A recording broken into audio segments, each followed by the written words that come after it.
The ancient land of Yemen is known more today for its fight against poverty, tribalism, and terrorism.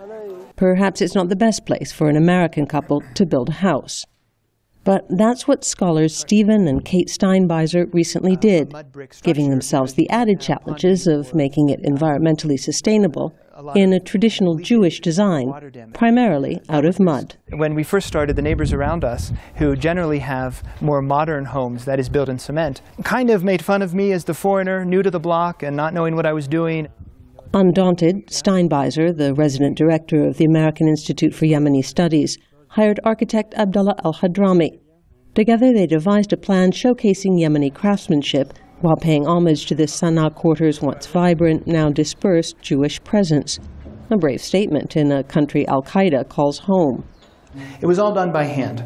And so, for example, there were 3 workers who cut 2,240 stones from basically these kind of bizarre shapes into more or less square. So this is kind of a simplified version of a more traditional lock. All the metalwork is handmade by a blacksmith in Old Sana'a. And there's actually a hidden latch here that allows this to come up from the bottom and for the door to open. Yemenis are very clever with locks. Did I yell at you? I don't think I yelled at you ever. There's a traditional mafrash, or room to chew khat, a national pastime.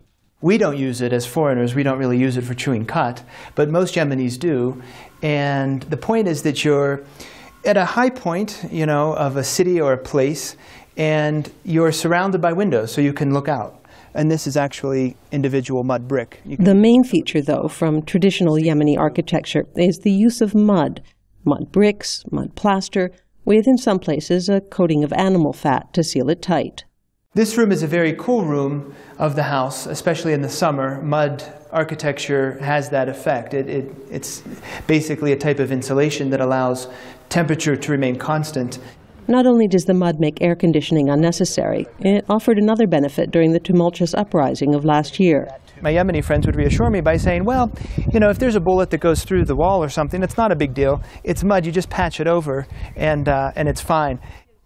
Few foreigners have stayed during the hard times, and for honoring Yemen's past, the Steinbeisers have changed their neighbors' opinions. When they saw the finished product, and they saw that it was really kind of a testament to Yemeni craftsmanship, Yemeni ingenuity, and Yemeni heritage, they fell in love with it. The house is also a commitment to Yemen's future, a small promise of continuity and self-reliance in a country struggling to find its way. Elizabeth Arrott, VOA News.